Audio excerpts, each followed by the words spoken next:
Thanks for joining me. This is Danny, and welcome back to Real Tech. Today we are going to be setting up a delivery system with Steve's carts. The point of this delivery system will be to carry things back and forth between here and our factory, and it will essentially kind of support what we currently have as kind of an auto-crafting system in our factory.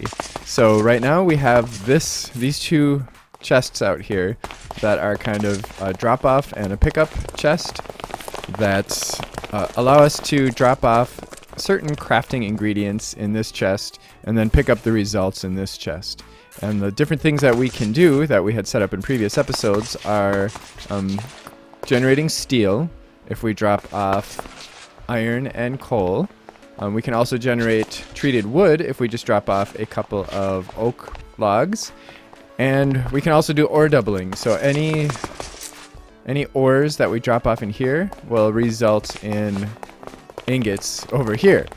So what I want to be able to do is I want to have basically a cargo manager set up by the house that if we drop off whatever items we want to send to the factory there, our cart is going to come over here, it's going to pick them up, it's going to take them over to the factory, and when the factory is done processing those items, it's going to bring the results back here. So that way we don't have to run back and forth to the factory as much.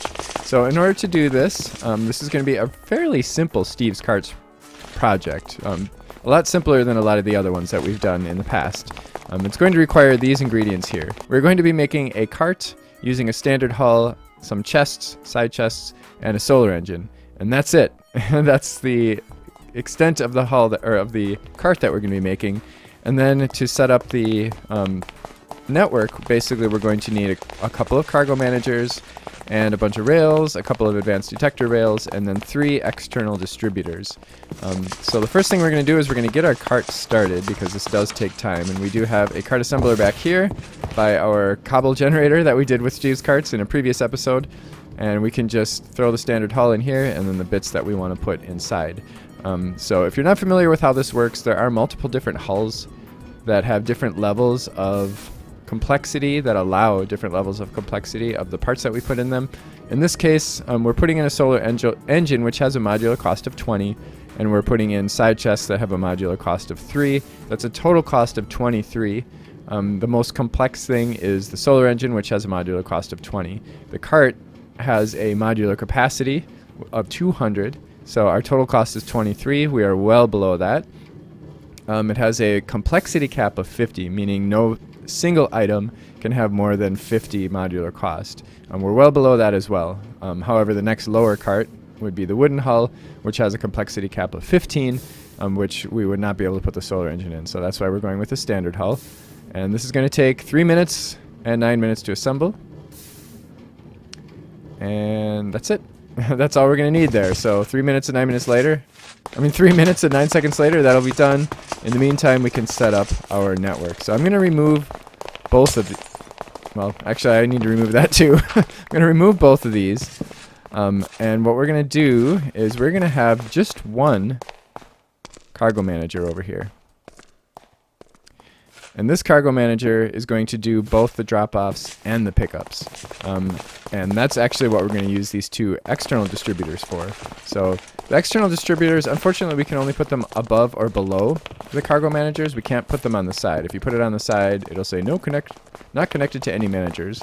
But what the external distributor allows us to do is to push or pull from different areas of the cargo manager in different directions. So this GUI tells us that we are connected to a cargo manager. One of these is going to be pushing, the other is going to be pulling. So what we're going to do is we can see that if we set one of these things down, it has colors on all sides, different colors, and the bottom side is like purple or magenta or something like that. Just like the cargo manager. The cargo manager has different colors on different sides as well. So what we want to do with this guy is first of all, we want to split this inventory up into separate things. So there are 4 different inventory options that we have when we click this middle thing. One is to share all the inventory so that it treats the whole thing as one, or we can split it up so that we have 4 separate inventories in here, which correspond to the different sides of the of the cargo manager. The other thing we can do is set it by color. That's a little bit different, and we'll see how that is the case in a second. So we can actually change the color of this, oops, so that they're both yellow, because our cart is going to pass by over here, and it's only going to come in contact with the yellow side. And we're going to say we want to, first of all, pull from the cart to the cargo manager on the yellow side. So when the cart passes this thing, it's going to grab whatever contents are in the cart's storage slots and put them inside this part of the cargo manager. Down here, we want to do the opposite. So we want to say, again, we're going to say storage from the cargo manager out to the cart. The lower left is where the cart is going to be picking things up. So then what we're going to do with the external distributor is we're going to say on the, let's see, that's going to be the blue side, which is facing inside the factory. We want to grab whatever's in the top left. So blue side corresponds to the top left of the cargo manager that it's connected to. So we're going to grab top left and we're going to drag it onto blue. And that's it. Now, whatever's in the blue side can be pulled from this external distributor. I mean, whatever's in the lower left can be pulled from the blue side of this external distributor.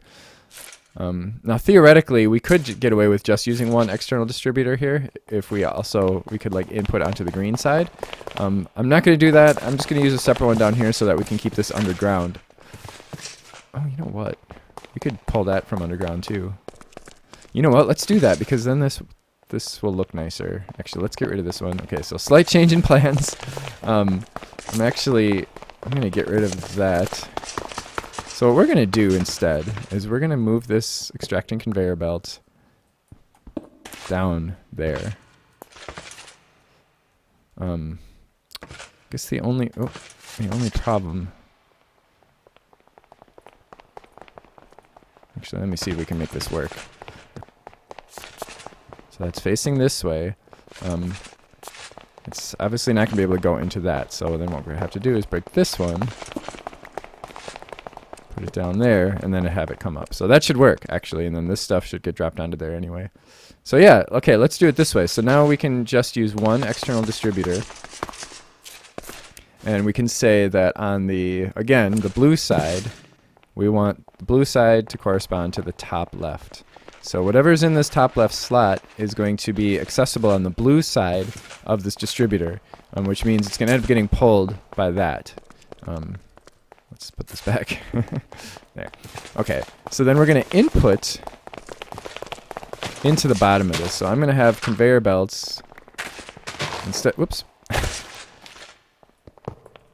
Instead of having these conveyor belts over here, I'm going to have the conveyor belts running in this direction, and they're going to come in to the bottom of this. As we can see, the bottom is that magenta color. So, all right, I had dirt. So we're going to have a conveyor belt going up into that. So now we just need to have some conveyor belts going in that direction, which I don't have at the moment. I'll go grab those in a second. But then we can tell this guy that we are inputting into the bottom, the magenta side, and that we want to end up in the lower left. So then we grab the lower left, bottom left, and we throw that to magenta. So now anything that ends up on that conveyor belt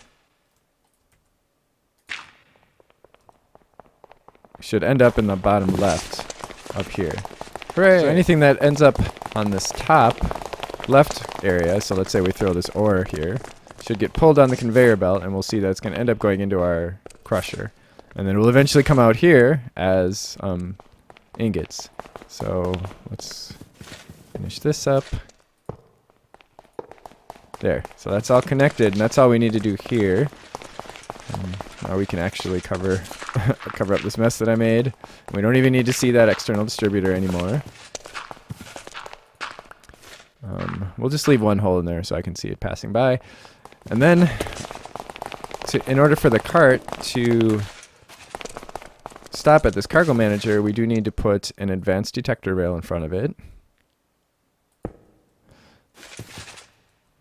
And then I'm going to put a little loop here. So we're going to actually have our carts running along the, get out of my way, along the side of the road. So I'm going to just go like this. and then it'll... Oh, you know what? That's... I don't know which way that's going to end up going. Let's do that. Okay, so the cart's going to go this way, and then it'll just swing right back. Oh, and there's our tungsten ingots. Hooray! So that's working perfectly. So I'm going to run these tracks all the way over to our base. Oh my god, these guys. Stop! Get out of my way! Actually, once they put these rails down... Oh, we need more. They're actually going to stop walking there. But the other cargo manager I'm going to put right here in front of the house. I might... You know what? I might kind of put this off to the side.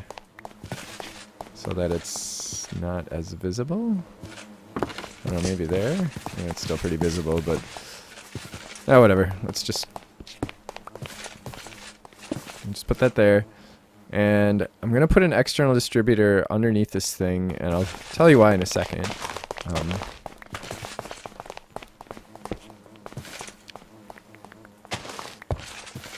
Okay. Alright, so we're going to do the exact same thing over here. We're using a single cargo manager to do both pickup and drop off. So we're going to set both of these to yellow. We're going to separate the inventories. We're going to pull from the cart first into the cargo manager so that anything that's in the cart ends up here, and then we can pull from the cargo manager into the cart. The reason we have to do it that way is otherwise it's going to grab whatever we put in here. So let's say we want to make some treated wood. The recipe for that in our little setup is just 2 oak woods. We have to put those down here because it will execute this first and then this. So we want it to drop off its inventory first into these slots before it picks this up. Otherwise what it'll do is it'll pick this up, put it in the cart, and then it'll, if we do it the other way, it'll pick this up, put it in the cart, and then drop it off down here. So we always want to make sure we empty out the cart first and then grab whatever's in here. So down here on the red side, I do want to grab anything that's in the upper left because we don't want this to ever fill up. That's really the main reason that I want to do this, because if this fills up, then when our cart comes back here, it's not going to be able to drop off all its contents, and it's going to end up taking its contents back to the factory and dropping it off there, which could be bad. Things that we don't want to go in the crusher might end up in the crusher, so that would be bad. So down here on the red side, we want to pull out whatever gets dropped into this upper left corner. The red side, top left. And then over here, I'm actually going to put a omnidirectional hopper because that will allow us to extract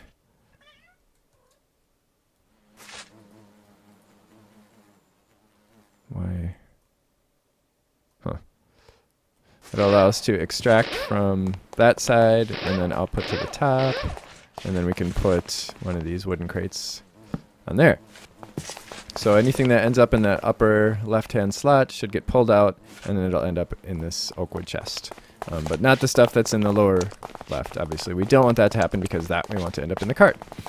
So now we just need some more rails. And our cart is probably already done. And of course we do need an advanced detector rail here. And instead of putting a loop in the line here, what I'm just going to do is I'm going to tell it, hey, you can turn around when you get to the end here. Turn back after transfer.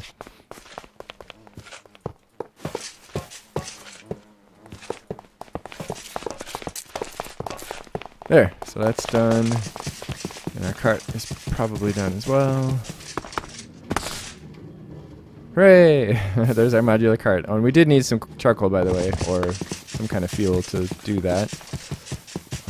Now, if we set this thing out right now, it's not going to do anything. This will only work during the day because I gave it a solar engine. It has no other source of power. So we've got our 2 oak wood in there. I'm going to sleep, and when I wake up, the cart is going to start moving.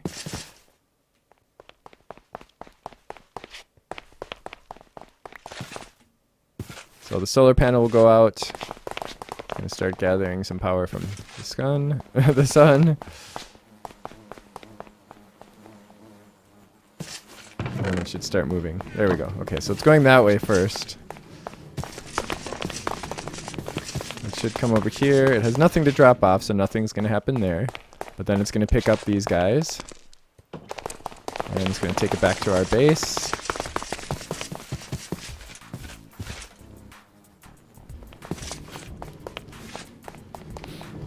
And first it's going to drop off its contents, and that stuff just ends up getting pulled, and then it's going to grab our wood. Obviously, we won't have to run back and forth with it in the future, but and it's going to put that in there. And that's going to end up on our conveyor belts. All right, our treated wood is done. It ended up in the lower left-hand corner. So now the cart's coming. It's going to drop off anything it has, and it's going to pick up the treated wood. Get back to our base.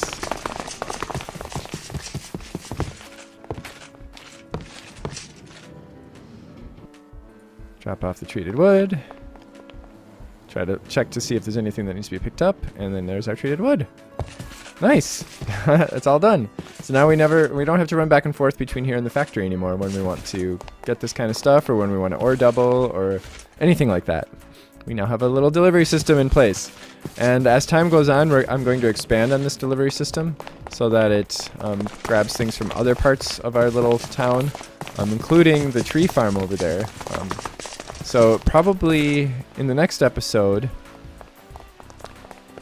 there's two different things that I want to do in the next episode and the following episode. I don't know which I'm going to do first, but one of them is with this tree farm. I'd like to automate the stone axes out here. That's one of the problems that we have with this tree farm, is that the stone axes, they don't get automatically stocked. So when we run out of stone axes, the tree farm stops. That's why it's like this right now, and he seems to be stuck trying to get at something there. Oh boy. And yeah, so that's one thing that I want to do, is automate the axes going into here. They'll actually probably be wooden axes so that they can be made from the materials from the tree farm. And then the other thing that I would like to do is connect, getting back to Pneumaticraft, I would like to connect this logistics system with something in our base so that we can request things from our warehouse without having to run over to the warehouse. And also the warehouse can start keeping our inventory stocked in here instead of us having to do that manually. So I hope you join me for that. If you do have any questions or comments or ideas or whatever, feel free to leave them in the comment section below. And of course, if you did enjoy this, don't forget to click the like button and to join me next time. Thanks for watching. Bye.